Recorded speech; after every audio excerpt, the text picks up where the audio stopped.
Hey, hello everyone. Welcome to another episode of speaking to some of the top marketing leaders across the world.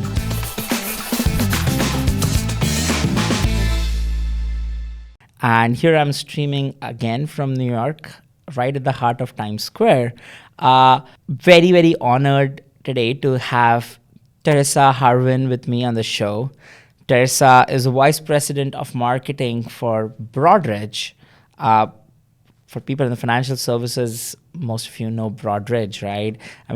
I was asking Theresa about how do I explain Broadridge, given you guys just underwent a brand revamp, and it's super cool. I love the engaged investing thesis particularly, but Broadridge is a financial technology company majorly managing the entire governance, technology, and communications for some of the largest financial institutions in the world, right?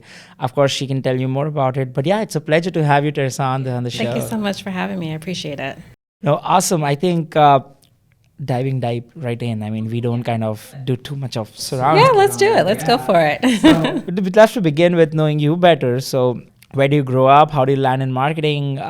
I got to know you went to NYU Stern, and you've almost spent like a couple of decades in B2B financial marketing at Citi and Broadridge. So, just two companies, almost a decade and almost 12 years here now. That's unheard of these days, right? So Sure. I'm gonna have a lot of spill the beans kind of thing for you when I speak about those. But love to know more about you. Where do you grow up? How did you end up in marketing? Everything about you. So you're a native New Yorker. So you just told me that. Yeah. So I'm originally, well, first off, let me say thank you for having me. I'm originally from Mount Vernon, New York, so I'm a New Yorker through and through. I grew up and went to high school there, elementary school, everything, and decided to go down south to the University of Virginia, where I did my undergraduate degree. Came back and worked in the advertising industry for about 5 years before I decided to go to school for business for my MBA. This for agencies, like you were. So I worked at Inc. magazine and Reader's Digest. Yeah, so supporting the advertising sales team in driving, the different things revenue-wise to support the publications. So I did that for 5 years and went back to business school. And I would say my first job out of business school was at Citi. I joined their management trainee program in the commercial banking space. And then transitioned over to marketing, still in commercial banking, B2B, small business banking. So it's been good. Even though I've done like long stints at just two companies, I've had lots of different roles and within the company and have done different things, right?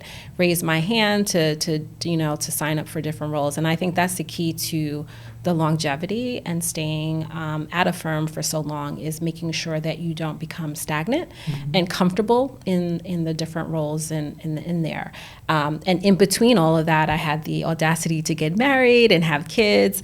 And that brings a whole nother layer of balance and just figuring out life and what you're going to do, motherhood and, the corporate worlds.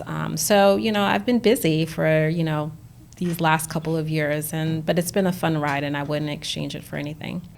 That's awesome. I think I'd love to know more about the entire.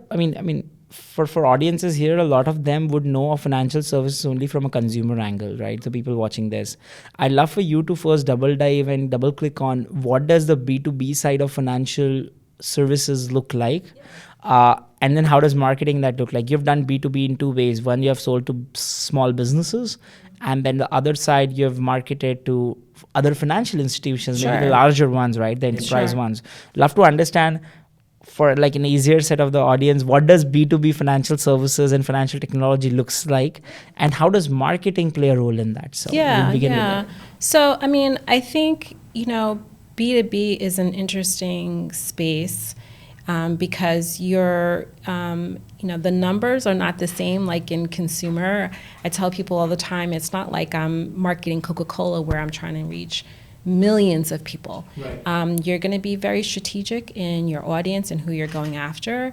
You're usually marketing to people who work within the different firms, right? Mm-hmm. Because they either sell things to the end consumer, need stuff to help push their product forward or market it or, have it operate better. So some of it is like things that happen behind the scenes that, you and I don't, pay attention to every day, but it's part of the process and it's what that company needs in order to deliver their services. So you're speaking to vice presidents and presidents and heads of departments to, show them the different services that you can provide. A lot of times you're looking at things to make their lives easier, right? And how does this technology either save them time, efficiency, help them to operate faster, better, cheaper, all those different things. So your messages a lot of time is also carried by your sales team, right? So you rely a lot on providing your sales team with insights and information so that they can share with clients. It's a partnership, right? And I think that's the difference between B2B marketing and B2C. There's partnership all across the board, but you really have to be in lockstep with your sales team and really making sure that they are, not only get the message, but plugged into it, right? And they've adopted it, and it's part of their DNA. So when they're having discussions with clients, they can talk about that, as well as all the other things that they have to communicate when meeting with clients. You double clicked on this entire relationship with the salespeople kind of a thing. We have had crazy experience working with the business side of the financial service industry as Pepper, right? And I've usually seen the salespeople are literally the brand ambassadors in this process, probably one of the most important people in that entire loop for the business as a whole, right? And then there is this entire aspect of overall B2B companies trying to make the similar kind of an approach. I mean, including the SaaS companies on the other front, the B2B IT services companies in general. It's like the salespeople are the interface between the company and the customer, right? I'd love to understand more from you on the sales enablement angle of marketing in the B2B side of the world, which is like, how does this, like, what does a sales enablement for you look like? And this is with your experiences across City and Broadridge together combined, right? What is like a fundamental first principles of that sales enablement angle? And see, it's going to be much simpler information because you've been doing it for a couple of decades, but for a lot of people who are just starting this out, it seems very easy. Sure. But end of it, every marketer I speak to, they land up into some or the other mess during this sales enablement process, right? So I just want to kind of take the first principles thought for you. Yeah, I mean, I think sales enablement is a key component of what you need to deliver to your sales partners. And that entails anything from sell sheets to help communicate the message, leave behinds, emails that they can leverage in the communications out to clients and different things of that nature. Thought leadership, if that's part of your strategy, presentations, videos. So it's a lot of different things and channels that you can tap into from a different aspect. But from my perspective, enablement, just the word alone, right? It's providing them with the tools that allow them to have a fruitful and productive conversation with a client.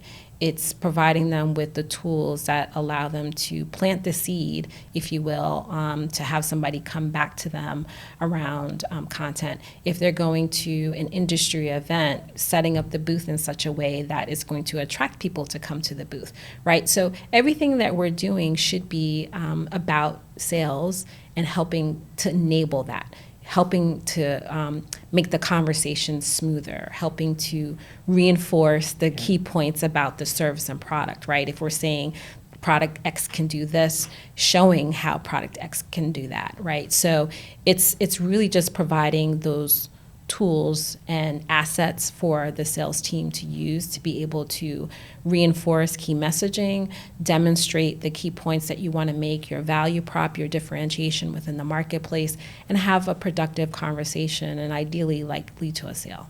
No, that's awesome. I think I also just want to also double click on the recent brand revamp that you guys had and the campaign around engaged investing. And I really loved the tagline of engaged investing. I don't know if you're the one who kind of are the brains exactly, but there's an entire team that goes in, right?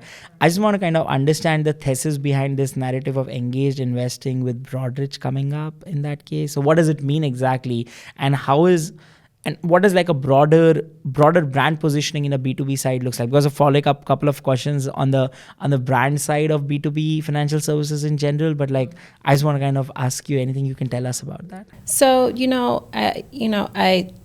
our brand team, they've done a fantastic job, and working with our business partners to really reinforce our why, right?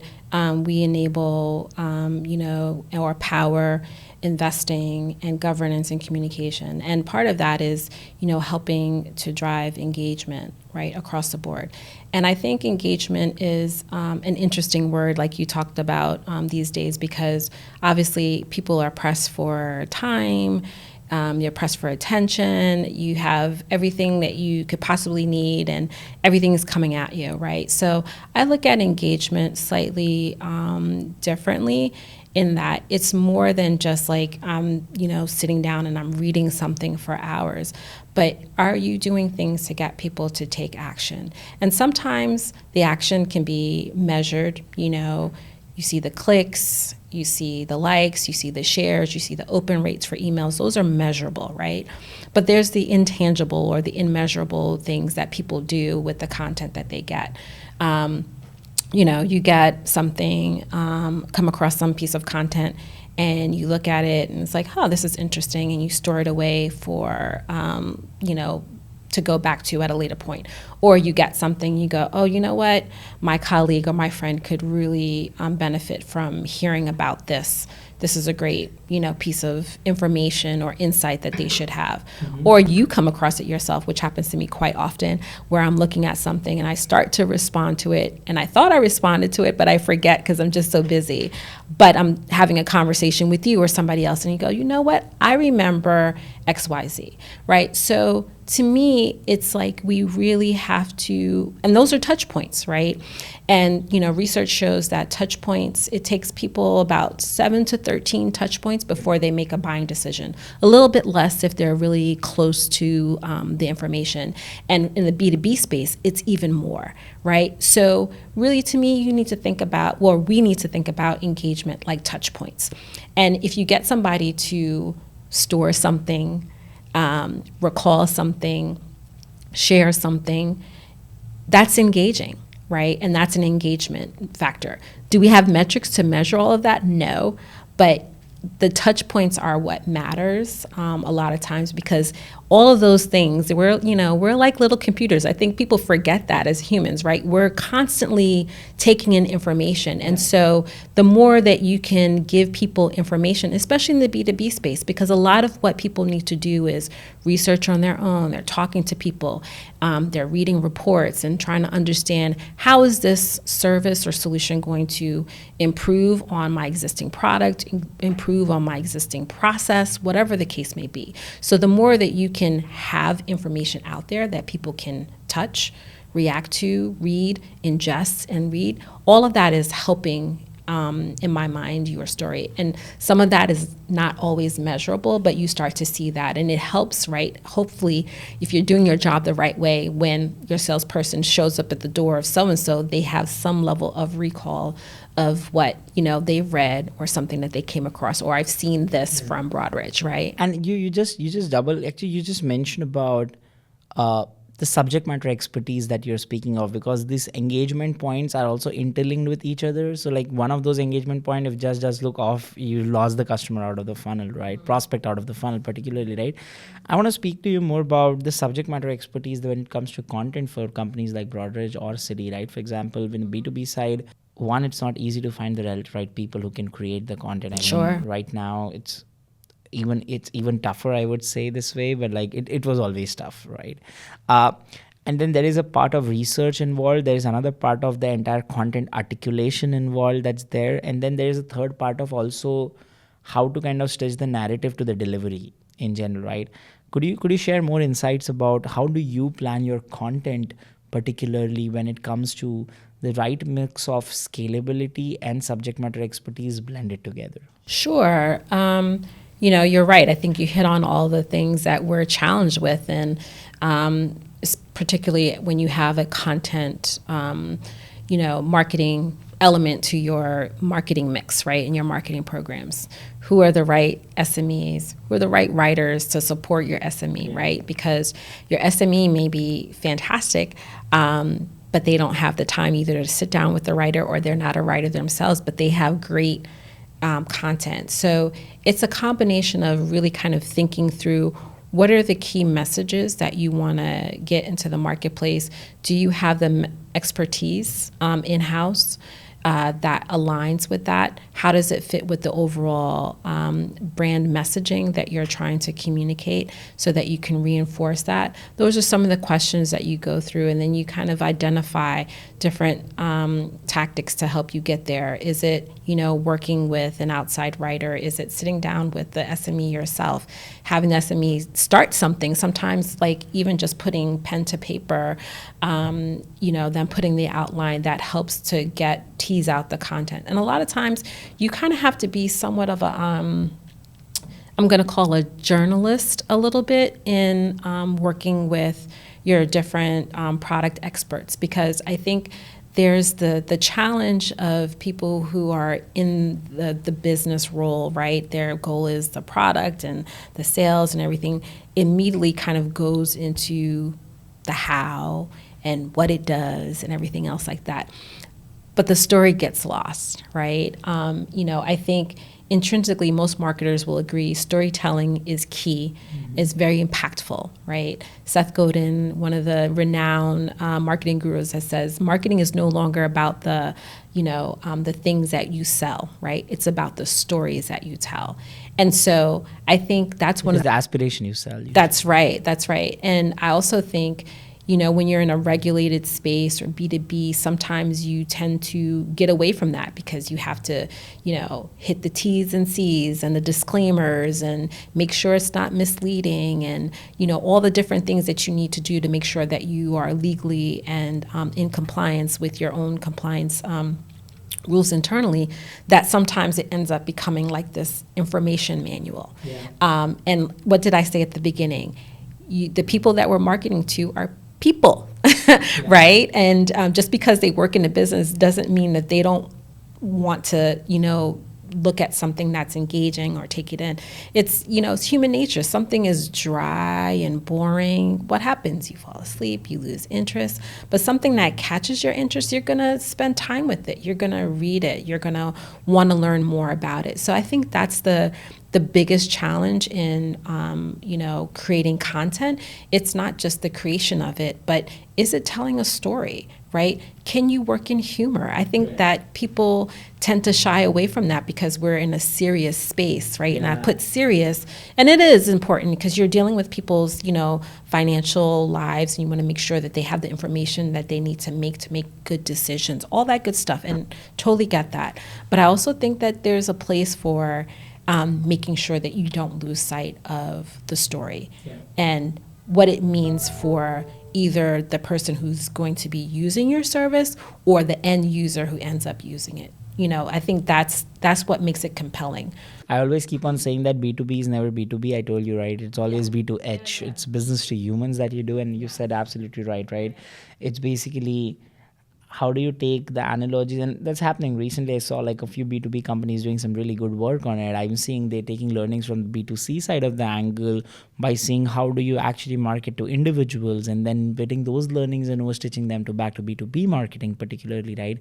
Could you tell us any interesting stories of how something that you didn't think will ever work in a B2B domain worked fantastically for you, because you almost have a couple of decades of experience, right? So things that were like completely out of the box, you just did an experiment and it worked. Yeah. And that justifies this B2H angle particularly, if you can speak more. I think I'm going to keep going back to the telling of the stories, right? So early on in I wouldn't say early, but like when I was at Citi, like I said, I worked at in the B2B space, and we dealt mainly with small business customers or supporting that area. So our clients were the branch owners and them trying to get clients in, but they targeted businesses, right? And one year we decided to do a small business week program campaign. And I think what made that campaign really successful is that we featured some of the business owners who were clients of the bank. And we featured them in really interesting ways. We had this food truck that ran across the city that was at each different branch. But also we were telling their stories. Like, we visited a location in Staten Island where it was a restaurant owner, and he featured different nonas that every week it was a different nona grandma in Italian who came to create the menu for that week. And just having that video that talked about it, like, people were engaged and intrigued. Then you have somebody else who started their business and it's grown from X to Y. People like that. That's why we're here today. That's why podcasts, things of that nature, people want to learn and see what people have done successfully and how they got there. So when you can tell stories, that's what makes a difference. And even when you're speaking about your own business, of just reinforcing it.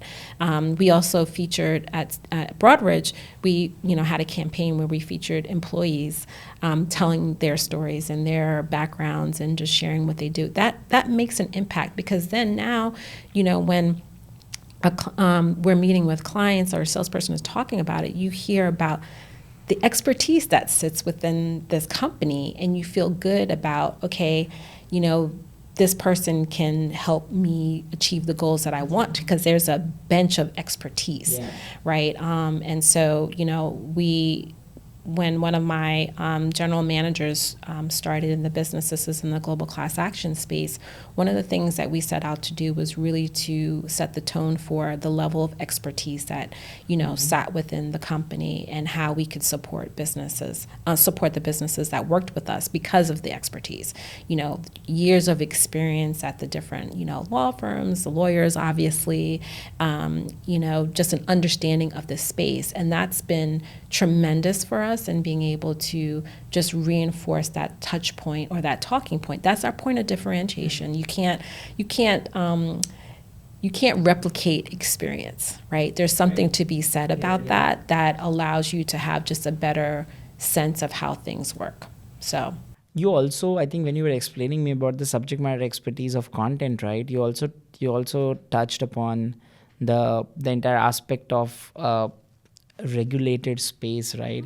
And every time I speak to marketers of the new age, they always say that they feel like creativity is hindered in a scenario of B2B marketing. And then especially, first it's B2B, and then it's financial services, and then it's all your compliance and regulatory stuff that goes around.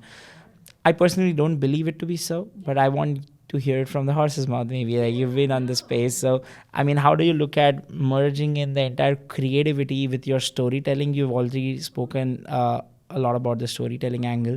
So how do you merge the creativity angle and still don't feel hindered about you wanting to experiment a lot of stuff, but relevant examples would be helpful, relevant principles would be helpful, right? Yeah, no, I think, some of the best stuff comes from when you are challenged, right?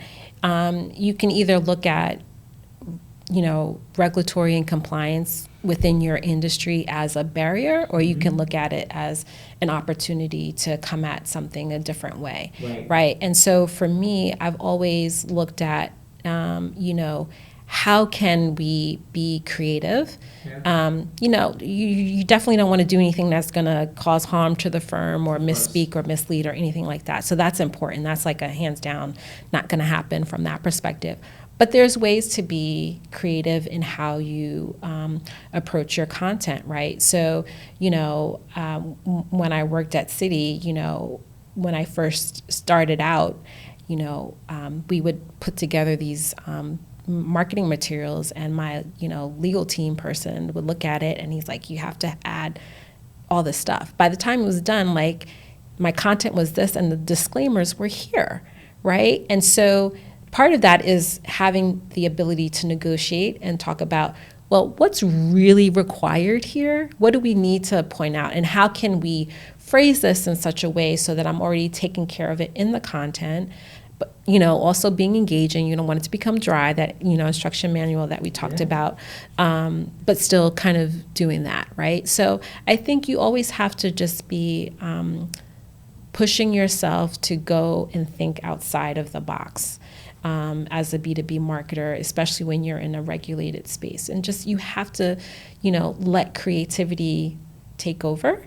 And then, then like how do you bring it back in, or how do you make sure that it doesn't go too far down one path or another, right? So, I think it's something that I continue to work on. It's not easy. I'm not gonna sit here and lie and say like, oh yeah, no problem. The challenge is great. But it just takes you to just.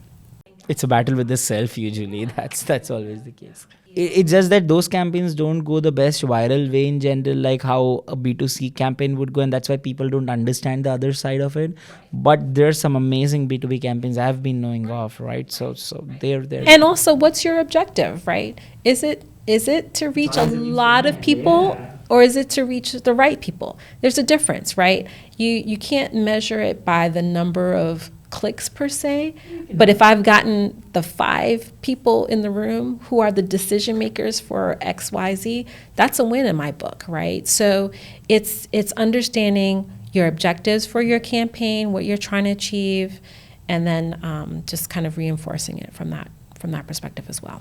Awesome. We spoke of regulations, we spoke of creativity, we spoke of storytelling, we spoke of content. Let me speak about the elephant in the room now. That's AI. Oh, oh, that thing. That thing. Yeah, that thing. Yeah. So it's just been like it's. I always. I mean, I've heard this, and I don't know how true this is, but I feel it's true. Is usually financial services, automobile, manufacturing. These setups are not the first ones to ever jump onto a trend of technology. Usually, given the compliance, the regulations. And that's not the core driver of the business always. It's not always a core driver. Like, I mean, financial services companies like a Broadridge or a Citi were doing great even in an era without AI. Of course, with an era with AI, they can do better.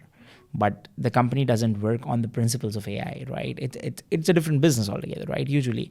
How are you looking at AI in marketing in companies like these, and particularly from an angle of, of course, how important it is for you on one front, but like if not now, in the future as well, how do you look at that part being integrated with your current workflows particularly, and what do you think AI can exactly solve for you? Yeah, so I will say, Broadridge is a fintech company, right? We service the financial industries, but we're a fintech company, and we're doing a lot in AI space actually. We have a whole business, LTX.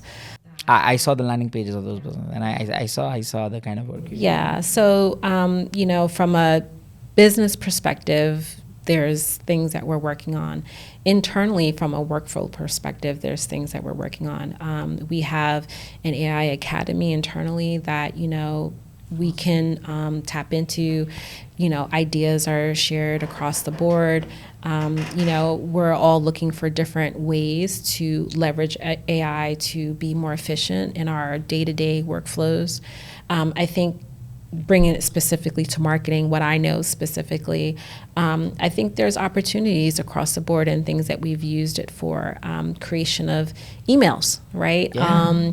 To get started on certain things, you give the system different criteria. It's sales enablement, right? Of being able to provide the sales team with a, library of emails that they can leverage for the various conversations and, talk tracks that they need to get across. We're exploring AI to help with the development of content briefs, not so much to develop it, but the inputs, right? To have that discipline to be able to go back to the content brief, right? Which we know is your Bible, your roadmap for anything before you get started. AI can be super helpful in that regard of just helping you, think through the questions and then the output that you get looking at everything.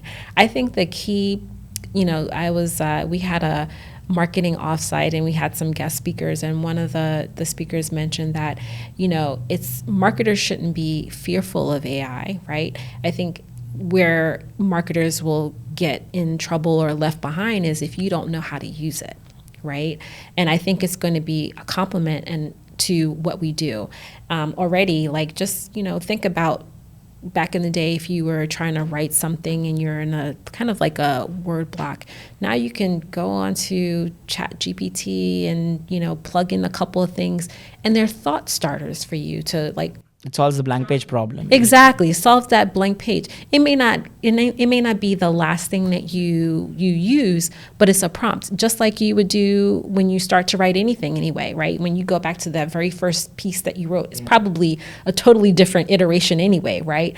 But how much time do you save being able to say, okay, this is what I'm. It's like a thought assistant for you. Exactly. And then I think there's even more use cases that you can continue to build on that. So I would say, at Broadridge and, in my own personal way, I'm using it more and trying to educate myself and, think of different ways to really incorporate it into my day-to-day to make things easier and faster. Presentations, right? When you're trying to get that visual image of like what it is that you're trying to put together, can you go into AI and ask for some visual imagery to come together? I've seen some of that, right? So I think that's great there.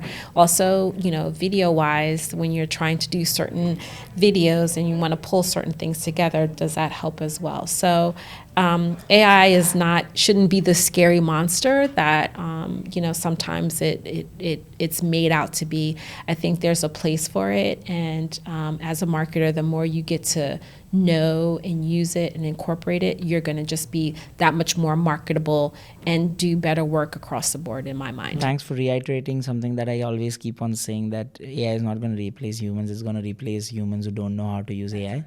I wouldn't fear away from saying AI is going to take some jobs up, definitely, but it's going to create a lot more. So it's always the revolution. It's always the evolution and the revolution that happens in the world, right? So we've seen that with industrial revolution. We've seen that with IT services revolution. We've seen that with SaaS revolution, and now we're in the AI revolution. And I think it's something that we're going to go up. It was the same thing with cloud. I mean, I keep on giving this example about this company called Grammarly. Mm-hmm. I always feel like before Grammarly came in, everyone thought that if something like this comes up, or the jobs of the editors are gone away. And now I see, Grammarly is the best friend of every editor. Makes your life at least 30% much faster, 40% faster, for example, right? So that's always the case. But no, awesome. I think this has been super helpful. I'll move to the last part of the conversation. Usually I call it my favorite part, but it's usually like a rapid fire round. I'm going to shoot out questions to you. You got 5 seconds to answer them. Whatever's on the top of your mind, you just speak it out. So that could be dangerous.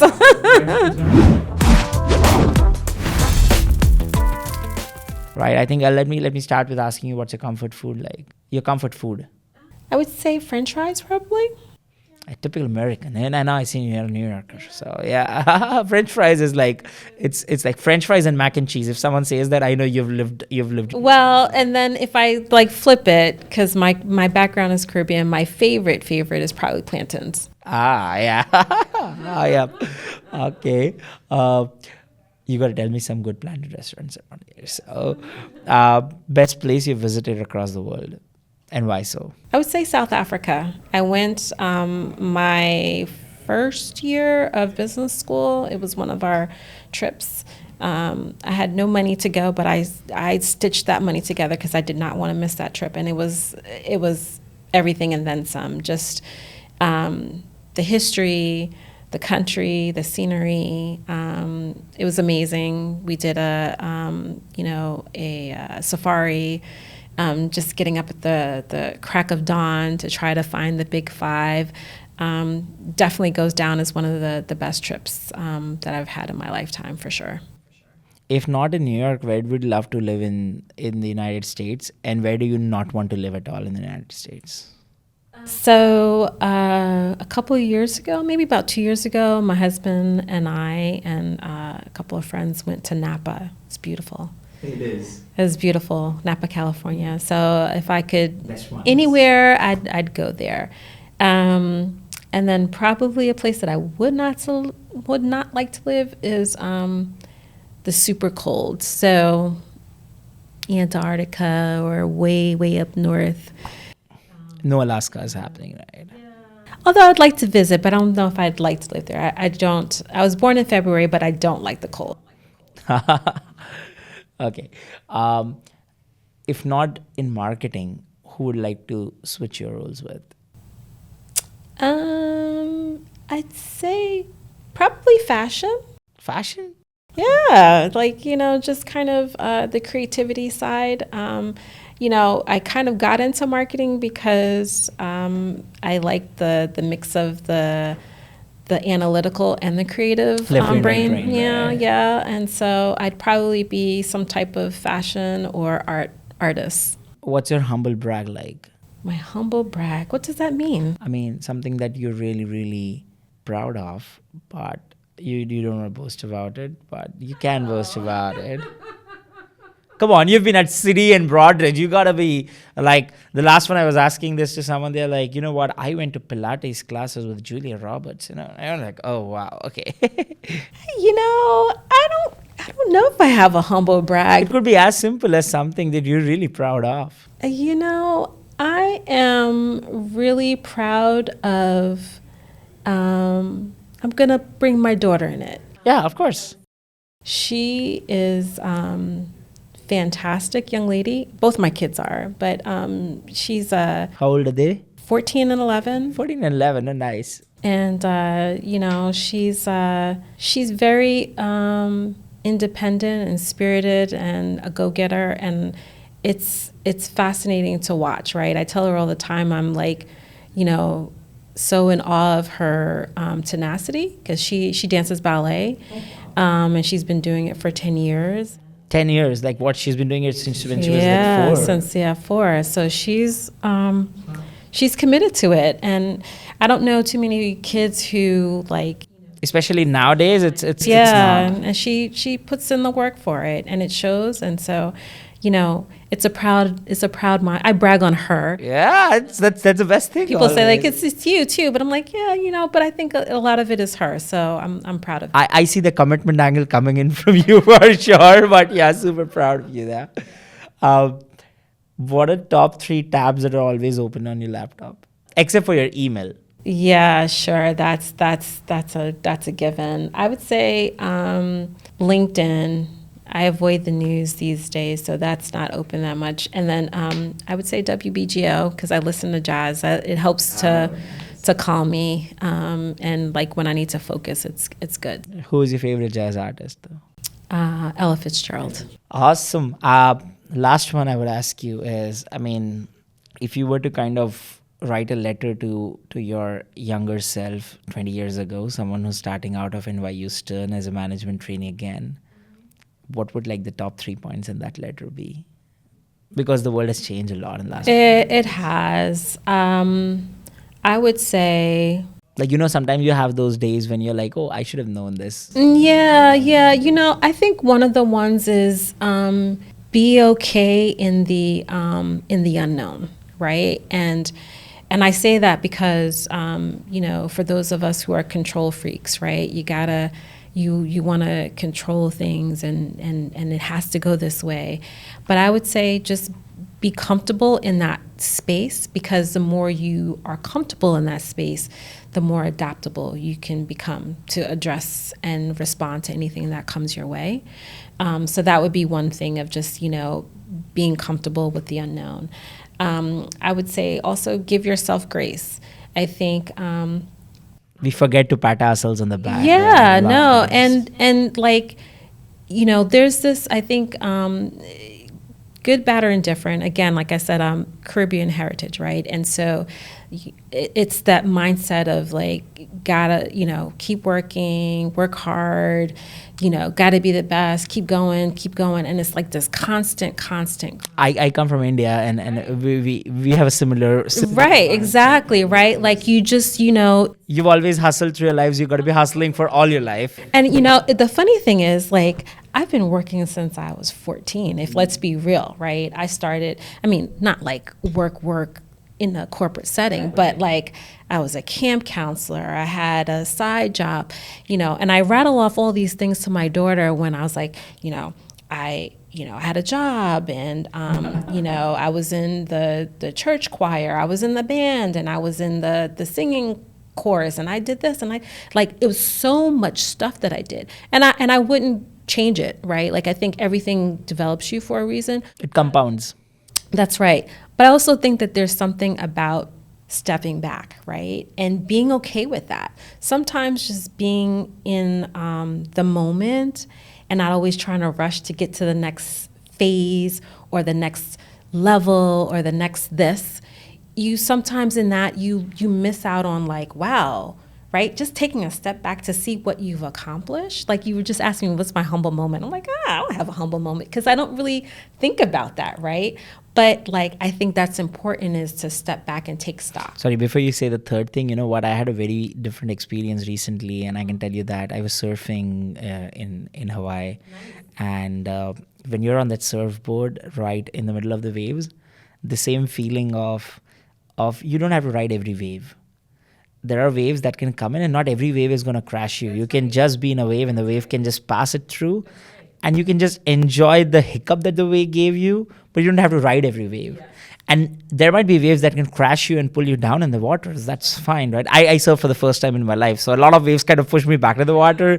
But like you told something similar, you don't have to ride all the waves. So yeah, yeah. But onto your third thing, so Yeah, no. And then the third thing is just have fun, right? Don't forget about the fun, right? And I think that's across the board. Again, even if you're in, this regulatory space that we're in, it can still be fun. There's, you will, the most hardened person, the most serious person, whoever they are, I go into a room and I crack a smile and there's ease, right? Yeah. It's just a smile and fun and just having a really positive attitude changes everything, right?